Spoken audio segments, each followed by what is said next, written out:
ನಮಸ್ಕಾರ. ಇವತ್ತು ಭಾನುವಾರ ಬೆಳಗ್ಗೆ ನನ್ನ ಮಗಳು ಟ್ಯೂಷನ್ಗೆ ಹೋಗಬೇಕಾಗಿತ್ತು. ಸೊ 5:30ಗೆ ಎದ್ವಿ. ಎದ್ದಾದಮೇಲೆ ನಾನಿಲ್ಲಿ ಸ್ವಲ್ಪ ಪಾತ್ರೆಗಳೆಲ್ಲ ತೊಳೆದಿಟ್ಟಿದ್ದೆ ರಾತ್ರಿಯೇ.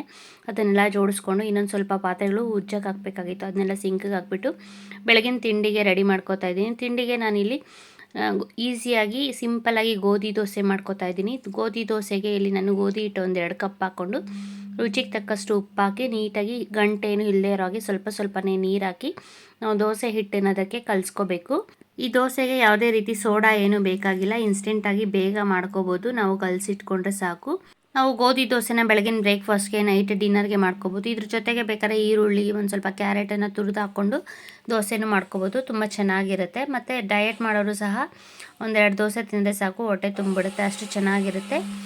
ಈಗ ನಾನು ಟೀ ಮಾಡ್ಕೊಂಡು ಕುಡಿದಾದ್ಮೇಲೆ ಇಲ್ಲಿ ದೋಸೆ ಹಾಕೋತಾ ಇದ್ದೀನಿ. ದೋಸೆ ನಮ್ಮ ಹಸ್ಬೆಂಡ್ಗೆ ಬಾಕ್ಸ್ ಕಟ್ಟಬೇಕಾಗಿತ್ತು. ಸೊ ಅದಕ್ಕೆ ಗೋಧಿ ದೋಸೆ ಮಾಡಿ ಇದ್ರ ಜೊತೆಗೆ ಕಡಲೆಬೀಜ ಚಟ್ನಿ ಮಾಡ್ಕೋತಾ ಇದ್ದೀನಿ. ನೋಡಿ, ಇಲ್ಲಿ ದೋಸೆ ಮಾಡ್ಕೊಂಡಿದ್ದಾಗಿದೆ. ದೋಸೆ ಮಾಡಿ ನಾನಿಲ್ಲಿ ಹಾಟ್ ಬಾಕ್ಸಲ್ಲಿ ಇಟ್ಕೊಂಡ್ಬಿಡ್ತೀನಿ ನಾನು ಬೆಳಗಿನ ತಿಂಡಿಗೆ. ಇಲ್ಲಿ ಗೋಧಿ ದೋಸೆ ಜೊತೆಗೆ ನಾನಿಲ್ಲಿ ಕಡಲೆಬೀಜ ಚಟ್ನಿ ಮಾಡ್ಕೋತಾ ಇದ್ದೀನಿ. ಮನೆಯಲ್ಲಿ ಕೊಬ್ಬರಿ ಖಾಲಿ ಆಗಿಬಿಟ್ಟಿತ್ತು. ಅದಕ್ಕೆ ಸಿಂಪಲ್ಲಾಗಿ ಕಡಲೆಬೀಜದಿಂದ ಚಟ್ನಿ ಮಾಡ್ಕೊಳ್ಳೋಣ ಅಂತ ನಾನಿಲ್ಲಿ ಕಡಲೆಬೀಜನ ಹುರ್ಕೋತಾ ಇದ್ದೀನಿ. ನಾನು ತವಾ ಬಿಸಿ ಆದಮೇಲೆ ಕಡಲೆಬೀಜ ಹಾಕಿ ಕಡಲೆಬೀಜನ ಗಮ್ಮನ್ನು ಹಾಗೆ ಕೆಂಪಕ್ಕೆ ಹುರ್ಕೊಂಡಿದ್ದೀನಿ. ಇದ್ರ ಜೊತೆಗೆ ಒಂದು 7-8 ಒಣಮೆಣಸಿನ್ಕಾಯಿ ಹಾಕಿ ಸ್ವಲ್ಪ ಹುರ್ಕೋತಾ ಇದ್ದೀನಿ. ಈಗ ಸ್ಟವ್ ಆಫ್ ಮಾಡ್ಕೊಂಡಿದ್ದೀನಿ. ತುಂಬ ಏನು ಹುರ್ಕೊಳ್ಳೋದು ಬೇಡ. ಸ್ಟವ್ ಆಫ್ ಮಾಡಿ ಆ ಬಿಸಿಗೆ ನಾವು ಒಣಮೆಣಸಿನ್ಕಾಯಿ ಹಾಕ್ಕೊಂಡ್ರೆ ಸಾಕು. ಈಗ ಕಡಲೆಬೀಜ ಹುರ್ಕೊಂಡಾಗಿದೆ. ಈಗ ಮಿಕ್ಸಿ ಜಾರ್ ತೊಗೊಂಡು ನಾವು ಹುರ್ಕೊಂಡಿರೋ ಕಡಲೆಬೀಜ, ಕೊತ್ತಂಬರಿ ಸೊಪ್ಪು, ಪುದೀನ, ಒಂದು ಸ್ವಲ್ಪ ಹುಣಸೆ ಹಣ್ಣು ಮತ್ತು ಇದ್ರ ಜೊತೆಗೆ ನಾನಿಲ್ಲಿ ಒಂದು 4-5 ಎಸಳು ಬೆಳ್ಳುಳ್ಳಿ, ಒಂದು ಸ್ಪೂನಷ್ಟು ಜೀರಿಗೆ ಮತ್ತು ಒಂದು ಸ್ವಲ್ಪ ಕರಿಬೇವಿನ ಸೊಪ್ಪು ಹಾಕ್ಕೊಂಡಿದ್ದೀನಿ. ಇದು ತುಂಬ ಟೇಸ್ಟ್ ಚೆನ್ನಾಗಿರುತ್ತೆ ನಾವು ಜೀರಿಗೆ ಮತ್ತು ಕರಿಬೇವಿನ ಸೊಪ್ಪು ಹಾಕೋದ್ರಿಂದ. ಈಗ ರುಚಿಗೆ ತಕ್ಕಷ್ಟು ಉಪ್ಪು ಹಾಕಿ ಇದನ್ನು ನುಣ್ಣಕ್ಕೆ ರುಬ್ಕೊಂಡ್ರೆ ಕಡಲೆಬೀಜ ಚಟ್ನಿ ರೆಡಿಯಾಗಿದೆ ಗೋಧಿ ದೋಸೆ ಜೊತೆಗೆ. ಈಗ ನಾನು ತಿಂಡಿಗೆ ಗೋಧಿ ದೋಸೆ ಜೊತೆಗೆ ಕಡಲೆಬೀಜ ಚಟ್ನಿನ ಹಾಕ್ಕೊಂಡು ಟಿಫನ್ ಮುಗಿಸಿ ನಾನಿಲ್ಲಿ ಸ್ವಲ್ಪ ಕೆಲಸ ಇತ್ತು, ಪಾತ್ರೆ ತೊಳೆಯೋದಿತ್ತು. ತಿಂಡಿ ಆದಮೇಲೆ ಪಾತ್ರೆಗಳೆಲ್ಲ ತೊಳ್ಕೊಂಡಾಗಿ ಮನೆಯೆಲ್ಲ ಕಸ ಗುಡಿಸಿ ಮನೆಯೆಲ್ಲ ಕ್ಲೀನ್ ಮಾಡ್ಕೊಂಡಾದ್ಮೇಲೆ ಈಗ ಮಧ್ಯಾಹ್ನ ಊಟಕ್ಕೆ ನಾನಿಲ್ಲಿ ಮಶ್ರೂಮ್ ತರಿಸಿದ್ದೆ. ಮಶ್ರೂಮು ಮತ್ತು ಮೊಟ್ಟೆ ತಂದಿದ್ರು ನಮ್ಮ ಮನೆಯಲ್ಲಿ. ಇವತ್ತು ಸಂಡೇ ಆಗಿರೋದ್ರಿಂದ ಚಿಕನ್ ಏನು ಮಾಡಲಿಲ್ಲ. ಸೊ ಅದಕ್ಕೆ ನಾನು ಮಶ್ರೂಮು ಮತ್ತು ಮೊಟ್ಟೆನ ತರಿಸಿಟ್ಕೊಂಡಿದ್ದೀನಿ. ಇಲ್ಲಿ ನಾನು ಮಶ್ರೂಮ್ ಬಿರಿಯಾನಿ ಮಾಡ್ಕೊಳ್ಳೋಣ ಅಂತ ಇಲ್ಲಿ ಮಶ್ರೂಮ್ನ ಫಸ್ಟ್ ಒಂದು ಬಟ್ಲಿಗೆ ನೀರು ತೊಗೊಂಡು ಮಶ್ರೂಮ್ನೆಲ್ಲ ನೀಟಾಗಿ ತೊಳ್ಕೊಬೇಕು. ಮಶ್ರೂಮ್ನ ನಾನು ಯಾವ ರೀತಿ ತೊಳ್ಕೊತೀನಿ ಅಂದರೆ ನೀರಲ್ಲಿ ಒಂದು ಸ್ವಲ್ಪ ಹೊತ್ತು ಈ ರೀತಿ ಮೇಲೆ ಇರೋ ಗಲೀಜನ್ನೆಲ್ಲ ನೀಟಾಗಿ ತೊಳೆದ್ಬಿಟ್ಟು ಅದ್ರ ಮೇಲೆ ಕೈಯಲ್ಲಿ ಹಿಂಗೆ ಉಜ್ಜಿದ್ರೆ ಸಾಕು, ಮಶ್ರೂಮ್ ಮೇಲೆ ಇರೋ ಸಿಪ್ಪೆ ಎಲ್ಲ ಬಂದ್ಬಿಡುತ್ತೆ. ಸೊ ಅದನ್ನೆಲ್ಲ ತೆಗೆದ್ಬಿಡ್ತೀನಿ. ತೆಳ್ಳಕ್ಕೆ ಇರುತ್ತೆ ಅದು ಸಿಪ್ಪೆ. ಅದನ್ನು ತೆಗೆದ್ಬಿಟ್ಟು ಆಮೇಲೆ ನಾನು ಇನ್ನೊಂದ್ಸರಿ ನೀಟಾಗಿ ಮಶ್ರೂಮ್ನ ತೊಳ್ಕೊಂಡು ಸೈಡ್ಗೆ ಎತ್ತಿಟ್ಕೋತಾ ಇದ್ದೀನಿ. ಈಗ ಇದಕ್ಕೆ ನಾನಿಲ್ಲಿ 2 ಈರುಳ್ಳಿ, 3 ಟೊಮ್ಯಾಟೊ ಮತ್ತು ಬೆಳ್ಳುಳ್ಳಿ, ಶುಂಠಿನ ರೆಡಿ ಮಾಡಿ ಇಟ್ಕೊಂಡಿದ್ದೀನಿ. ಈಗ ನನ್ನ ಮಗಳು ಮೊಟ್ಟೆ ತಂದಿದ್ನಲ್ಲ ಅದನ್ನೆಲ್ಲ ಈ ನಾವು ಸ್ಟೋರೇಜ್ ಬಾಕ್ಸ್ ಬರೋದಲ್ಲ ತರಕಾರಿ ಸ್ಟೋರ್ ಮಾಡೋಕ್ಕೆ ಅಂತ ನಾನು ಈ ರೀತಿ ಬಾಕ್ಸ್ನ ತರಿಸಿದ್ದೆ. ಅದರಲ್ಲಿ ಸ್ಟೋರ್ ಮಾಡ್ಕೋತಾ ಇದ್ದಾಳೆ.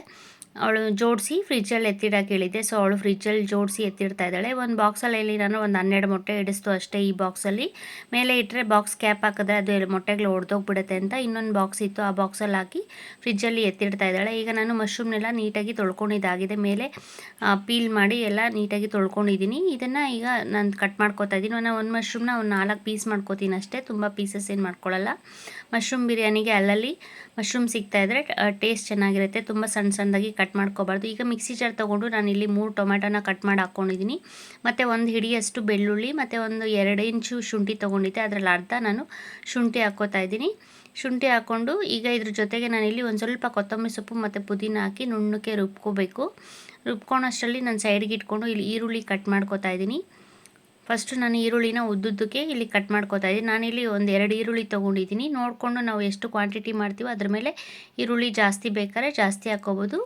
ಈಗ ಈರುಳ್ಳಿ ಎಲ್ಲ ಕಟ್ ಮಾಡ್ಕೊಂಡಿದ್ದಾಯಿತು. ನಾನು ಮಶ್ರೂಮ್ನ ಕಟ್ ಮಾಡ್ಕೋತಾ ಇದ್ದೀನಿ. ಮಶ್ರೂಮ್ನ ನಾನಿಲ್ಲಿ 4 ಪೀಸ್ ಮಾಡ್ಕೋತಾ ಇದ್ದೀನಿ ಅಷ್ಟೇ.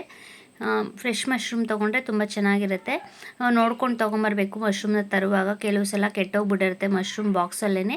ನಾನೀಗ ಮಿಕ್ಸಿ ಜಾರ್ಗೆ ಕೊತ್ತಂಬರಿ ಸೊಪ್ಪು ಮತ್ತು ಪುದೀನ ಸ್ವಲ್ಪ ಹಾಕಿ ನುಣ್ಣಕ್ಕೆ ರುಬ್ಕೊಂಡಿದ್ದೀನಿ. ಈಗ ಸ್ಟವ್ ಹಚ್ಚಿ ಒಂದು ಕುಕ್ಕರ್ ಅಥವಾ ಪಾತ್ರೆ ಇಟ್ಕೊಂಡು, ಪಾತ್ರೆನಲ್ಲೂ ಸಹ ನಾವು ಮಾಡ್ಕೋಬೋದು ಮಶ್ರೂಮ್ ಬಿರಿಯಾನಿನ. ನಾನಿಲ್ಲಿ ಕುಕ್ಕರ್ ಇಟ್ಕೊಂಡಿದ್ದೀನಿ ಬೇಗ ಆಗಲಿ ಅಂತ. ಇದ್ರ ಜೊತೆಗೆ ಎಲ್ಲ ಮಸಾಲೆ ಪದಾರ್ಥನೂ ಹಾಕ್ಕೋತಾ ಇದ್ದೀನಿ. ಇಲ್ಲಿ ಚಕ್ಕೆ, ಲವಂಗ, ಮರಾಠಿ ಮೊಗ್ಗು, ಒಂದು ಸ್ವಲ್ಪ ಸೋಂಪು ಹಾಕೋದ್ರಿಂದ ಗಮ್ ಅನ್ನುತ್ತೆ ಮತ್ತು ಟೇಸ್ಟು ಸಹ ತುಂಬ ಚೆನ್ನಾಗಿರುತ್ತೆ. ಇದ್ರ ಜೊತೆಗೆ ಪಲಾವ್ ಎಲೆ ಹಾಕ್ಕೊಂಡಿದ್ದೀನಿ. ಇದೆಲ್ಲ ಹಾಕ್ಕೊಂಡಾದ್ಮೇಲೆ ಇದು ಬಿಸಿ ಆಗಿದೆ. ಈಗ ನಾನಿಲ್ಲಿ ಕಟ್ ಮಾಡಿ ಇಟ್ಕೊಂಡಿರೋ ಈರುಳ್ಳಿ ಹಾಕಿ ಫ್ರೈ ಮಾಡ್ಕೋತಾ ಇದ್ದೀನಿ. ನಾವು ಬರೀ ಆಯಿಲೇ ಹಾಕೋ ಬದಲು ಅರ್ಧ ಆಯಿಲು ಮತ್ತು ಅರ್ಧ ತುಪ್ಪ ಹಾಕ್ಕೊಂಡ್ರೆ ಟೇಸ್ಟು ತುಂಬ ಚೆನ್ನಾಗಿರುತ್ತೆ. ಇಲ್ಲಾಂದರೆ ಲಾಸ್ಟಲ್ಲಿ ನಾವು ಬಿರಿಯಾನಿ ಎಲ್ಲ ಆದಮೇಲೆ ಲಾಸ್ಟಲ್ಲಿ ತುಪ್ಪ ಹಾಕ್ಕೊಂಡು ಮಿಕ್ಸ್ ಮಾಡಿಕೊಂಡ್ರೆ ಅದು ಸಹ ತುಂಬ ಚೆನ್ನಾಗಿರುತ್ತೆ. ಈಗ ನಾನು ಈರುಳ್ಳಿ ಎಲ್ಲ ಫ್ರೈ ಮಾಡ್ಕೊಂಡಿದ್ದಾಗಿದೆ. ಕಂದ ಬಣ್ಣವರೆಗೂ ಈರುಳ್ಳಿನ ಫ್ರೈ ಮಾಡಿಕೊಂಡು ನಾನಿಲ್ಲಿ ರುಬ್ಬಿಟ್ಕೊಂಡಿರೋ ಮಸಾಲೆನ ಹಾಕ್ಕೋತಾ ಇದ್ದೀನಿ. ನಾವು ರುಬ್ಬಿಟ್ಕೊಂಡಿದ್ವಲ್ಲ ಟೊಮೆಟೊ, ಶುಂಠಿ, ಬೆಳ್ಳುಳ್ಳಿ ಮತ್ತು ಕೊತ್ತಂಬರಿ ಸೊಪ್ಪು, ಪುದೀನ ಹಾಕಿ ರುಬ್ಬಿಟ್ಕೊಂಡಿದ್ದೆ. ಅದನ್ನು ಹಾಕಿ ಚೆನ್ನಾಗಿ ಅದು ಹಸಿ ವಾಸನೆ ಹೋಗೋವರೆಗೂ ಫ್ರೈ ಮಾಡ್ಕೊಂಡಾದ್ಮೇಲೆ ನಾವು ಕಟ್ ಮಾಡಿ ಇಟ್ಕೊಂಡಿರೋ ಮಶ್ರೂಮ್ ಹಾಕೋತಾ ಇದ್ದೀನಿ. ಮಶ್ರೂಮ್ನ ಸ್ವಲ್ಪ ಹೊತ್ತು ಹುರ್ಕೊಂಡಾದ್ಮೇಲೆ ಅದಕ್ಕೆ ನಾನಿಲ್ಲಿ ಖಾರದ ಪುಡಿ ಹಾಕೋತಾ ಇದ್ದೀನಿ. ಖಾರಕ್ಕೆ ನಾನಿಲ್ಲಿ 1.5 ಸ್ಪೂನಷ್ಟು ಖಾರದ ಪುಡಿ ಹಾಕ್ಕೊಂಡಿದ್ದೀನಿ. ಖಾರಕ್ಕೆ ಖಾರದ ಪುಡಿ ಬೇಡ ಅಂದರೆ ನಾವು ಒಂದು ಸ್ವಲ್ಪ ಹಸಿಮೆಣ್ಸಿನ್ಕಾಯಿನ ಪೇಸ್ಟ್ ಮಾಡಿ ಸಹ ಹಾಕೋಬೋದು. ತುಂಬ ಟೇಸ್ಟ್ ಚೆನ್ನಾಗಿರುತ್ತೆ ಹಸಿಮೆಣ್ಸಿನ್ಕಾಯಿನ ಹಾಕೋದ್ರಿಂದ. ಈಗ ನಾನು ಸ್ವಲ್ಪ ಹೊತ್ತು ಫ್ರೈ ಮಾಡ್ಕೊಂಡಾದ್ಮೇಲೆ ಚೆನ್ನಾಗಿ ಮಿಕ್ಸ್ ಮಾಡಿ ಇದಕ್ಕೆ ನಾನಿಲ್ಲಿ ಒಂದು ಚಿಕ್ಕ ಕಪ್ಪಷ್ಟು ಮೊಸರು ಹಾಕೋತಾ ಇದ್ದೀನಿ. ಮೊಸರು ಹಾಕ್ಕೊಂಡೇನೂ ಸಹ ನಾವು ಮಾಡ್ಕೋಬೋದು. ಮೊಸರು ಹಾಕೋದ್ರಿಂದ ಸ್ವಲ್ಪ ಟೇಸ್ಟ್ ಚೆನ್ನಾಗಿರುತ್ತೆ. ಮೊಸರು ಹಾಕಿ ಚೆನ್ನಾಗಿ ಅದು ಮಿಕ್ಸ್ ಮಾಡಿ ಕುದಿಯೋಕ್ಕೆ ಸ್ಟಾರ್ಟ್ ಆದಮೇಲೆ ನಾನಿಲ್ಲಿ 1 ಸ್ಪೂನಷ್ಟು ಧನಿಯಾ ಪುಡಿ ಹಾಕ್ಕೊಂಡಿದ್ದೀನಿ. ನಾನು ಇದಕ್ಕೆ ಯಾವುದೇ ರೀತಿ ಎಕ್ಸ್ಟ್ರಾ ಗರಂ ಮಸಾಲ ಏನೂ ಹಾಕೋತಾ ಇಲ್ಲ. ಧನಿಯಾ ಪುಡಿ ಹಾಕಿ ಮಿಕ್ಸ್ ಮಾಡಿ ಸ್ವಲ್ಪ ಅರಿಶಿನ ಪುಡಿ ಹಾಕ್ಕೊಂಡಿದ್ದೀನಿ. ಮಿಕ್ಸ್ ಮಾಡಿ ಆದಮೇಲೆ ಇಲ್ಲಿ ನಾನು ನೆನೆಸಿಟ್ಕೊಂಡಿರೋ ಅಕ್ಕಿನ ಹಾಕೋತಾ ಇದ್ದೀನಿ. ನಾನಿಲ್ಲಿ 4 ಲೋಟ ಅಕ್ಕಿನ ಒಂದು ಸ್ವಲ್ಪ ಹೊತ್ತು ತೊಳೆದು ನೆನೆಸಿಟ್ಕೊಂಡಿದ್ದೆ ಒಂದು 5 ನಿಮಿಷ. ಆ ಅಕ್ಕಿನ ಹಾಕಿ ಚೆನ್ನಾಗಿ ಮಿಕ್ಸ್ ಮಾಡಿ ರುಚಿಗೆ ತಕ್ಕಷ್ಟು ಉಪ್ಪು ಹಾಕೋತಾ ಇದ್ದೀನಿ. ನಾನು 2 ಸ್ಪೂನ್ ಉಪ್ಪು ಹಾಕ್ಕೊಂಡಿದ್ದೆ. ಈಗ 4 ಲೋಟ ಅಕ್ಕಿಗೆ ನಾನಿಲ್ಲಿ ಒಂದು 8 ಲೋಟ ಅಷ್ಟು ನೀರು ಹಾಕೋತಾ ಇದ್ದೀನಿ. ನೀರು ಹಾಕಿ ಚೆನ್ನಾಗಿ ಮಿಕ್ಸ್ ಮಾಡಿ ಇದಕ್ಕೆ ನೋಡಿಕೊಂಡು ರುಚಿಗೆ ಉಪ್ಪು ಬೇಕು ಅನಿಸಿದ್ರೆ ಒಂದು ಸ್ವಲ್ಪ ಉಪ್ಪು ಹಾಕಿ ಕುಕ್ಕರ್ ಕ್ಯಾಪ್ ಹಾಕಿ 1-2 ವಿಷಲ್ ಕೂಗಿಸ್ಕೊಂಡ್ರೆ ಮಶ್ರೂಮ್ ಬಿರಿಯಾನಿ ರೆಡಿಯಾಗಿದೆ. ಇದನ್ನು ಲಾಸ್ಟಲ್ಲಿ ಮಿಕ್ಸ್ ಮಾಡ್ಕೋತಾ ಇದ್ದೀನಿ. ತುಂಬ ಆಗಿರೋದ್ರಿಂದ ಕುಕ್ಕರ್ ತುಂಬ ಸ್ವಲ್ಪ ಹೊತ್ತು ಹಾರಾಕ್ಬಿಟ್ಟು ಮಿಕ್ಸ್ ಮಾಡಿಕೊಂಡ್ರೆ ಸ್ವಲ್ಪ ಮೆತ್ತಗಾಗಲ್ಲ, ಚೆನ್ನಾಗಿ ಉದ್ರುದ್ರಾಗಿರುತ್ತೆ. ಸೊ ಈಗ ಬಿರಿಯಾನಿ ರೆಡಿಯಾಗಿದೆ. ಇದಕ್ಕೆ ಲಾಸ್ಟಲ್ಲಿ ನಾವು ಬೇಕು ಅನಿಸಿದ್ರೆ ಲೆಮನ್ ಜ್ಯೂಸನ್ನ ಹಾಕೋಬೋದು ಮಶ್ರೂಮ್ ಬಿರಿಯಾನಿಗೆ. ಜೊತೆಗೆ ಬೇಕು ಅಂದರೆ ನೀವು ಮೊಸರು ಬಜ್ಜಿನ ಮಾಡ್ಕೊಂಡು ತಿಂದರೆ ಇನ್ನೂ ಟೇಸ್ಟು ತುಂಬ ಚೆನ್ನಾಗಿರುತ್ತೆ. ಈಗ ನೋಡಿ ಮಧ್ಯಾಹ್ನದ ಊಟಕ್ಕೆ ಮಶ್ರೂಮ್ ಬಿರಿಯಾನಿ ರೆಡಿಯಾಗಿದೆ. ನಾವೆಲ್ಲ ಕೂತ್ಕೊಂಡು ಊಟ ಮುಗಿಸ್ತಾ ಇದ್ದೀವಿ. ಊಟ ಮುಗಿಸಿ ನಾನಿಲ್ಲಿ ಶಾಪಿಂಗ್ ಹೋಗಬೇಕಾಗಿತ್ತು, ಸ್ವಲ್ಪ ಐಟಮ್ಸ್ ತರಬೇಕಾಗಿತ್ತು. ಮನೆಯಲ್ಲಿ ಸ್ವಲ್ಪ ಬೇಳೆ ಮತ್ತು ಬೆಲ್ಲ ಎಲ್ಲ ಖಾಲಿಯಾಗಿಬಿಟ್ಟಿತ್ತು. ಸೊ ತರೋಣ ಅಂತ ನಾವು ಶಾಪಿಂಗ್ ಹೋಗೋಣ ಅಂತ ಮನೆ ಹತ್ರ ಇರೋ ರಾಯಲ್ ಮಾರ್ಟ್ಗೆ ಹೋಗಿದ್ವಿ, ನಾನು ನನ್ನ ಸಿಸ್ಟರು. ನಮ್ಮ ಮನೆ ಹತ್ರ ಇರೋದಂದರೆ ಇದು ರಾಯಲ್ ಹೋಲ್ಸೇಲ್ ಮಾರ್ಟು, ಸ್ವಲ್ಪ ಹತ್ರ ಇದೆ. ಸೊ ಅಲ್ಲಿ ನಮಗೆ ಹೋಲ್ಸೇಲ್ ರೇಟಲ್ಲಿ ಎಲ್ಲ ರೇಷನ್ನು ಸಿಗುತ್ತೆ ಮತ್ತು ಬೈ 1 get 1 ಆಫರ್ ಎಲ್ಲ ಇರುತ್ತೆ. ಸೊ ಚೆನ್ನಾಗಿರುತ್ತೆ ಅಂತ ನಾವು ಅಲ್ಲೇ ಹೋಗ್ತೀವಿ ಯಾವಾಗಲೂ ರೇಷನ್ ತರೋಕ್ಕೆ. Cheap and best. ಡಿಮಾರ್ಟ್ ಅಷ್ಟೇ ರೇಟು ಇಲ್ಲೂ ಸಹ ಸಿಗುತ್ತೆ. ಸೊ ಅದಕ್ಕೆ ನಾವು ಇಲ್ಲಿ ಹೋಲ್ಸೇಲ್ ಮಾರ್ಟ್ಗೆ ಹೋಗ್ತೀವಿ ರೇಷನ್ ತರೋಕ್ಕೆ. ಇಲ್ಲಿ ಪ್ರತಿಯೊಂದು ಹುಣಸೆ ಹಣ್ಣಿಂದ ಹಿಡಿದು ನಮಗೆ ಬೆಳ್ಳುಳ್ಳಿನೂ ಸಹ ಸಿಗುತ್ತೆ. ಎಲ್ಲ ತರಕಾರಿ ಏನೂ ಇರಲ್ಲ, ಬರೀ ಬೆಳ್ಳುಳ್ಳಿ, ಈರುಳ್ಳಿ ಆ ಥರದ್ದು ಒಂದೊಂದ್ಸರಿ ಇಟ್ಟಿರ್ತಾರೆ. ಸೊ ಅದು ಸಹ ನಾವು ಇಲ್ಲೇ ತೊಗೋಬೋದು ಅಂತ ಇಲ್ಲಿ ಬರ್ತೀವಿ. ಮತ್ತು ನಂದಿನಿ ತುಪ್ಪ ನಾವು ಹೊರಗಡೆ ತೊಗೊಂಡ್ರೆ 600 620 ರೂಪಾಯಿ ಇರುತ್ತೆ ಲೀಟರು. ಇಲ್ಲಿ ಸ್ವಲ್ಪ ಒಂದು 50 ರೂಪಾಯಿ ಕಮ್ಮಿ ಆಗುತ್ತೆ ನಮಗೆ ಲೀಟರ್ ಮೇಲೆ. ಮತ್ತು ಸಾಸ್ಗಳು, ಟೊಮೆಟೊ ಸಾಸು ಮತ್ತು ವಾಷಿಂಗ್ ಮಿಷಿನ್ ಲಿಕ್ವಿಡ್ಸು ಎಲ್ಲ ಸಿಗುತ್ತೆ ನಮಗೆ. ಪ್ರತಿಯೊಂದೂ ಈ ರಾಯಲ್ ಮಾರ್ಟಲ್ಲಿ ಸಿಗುತ್ತೆ.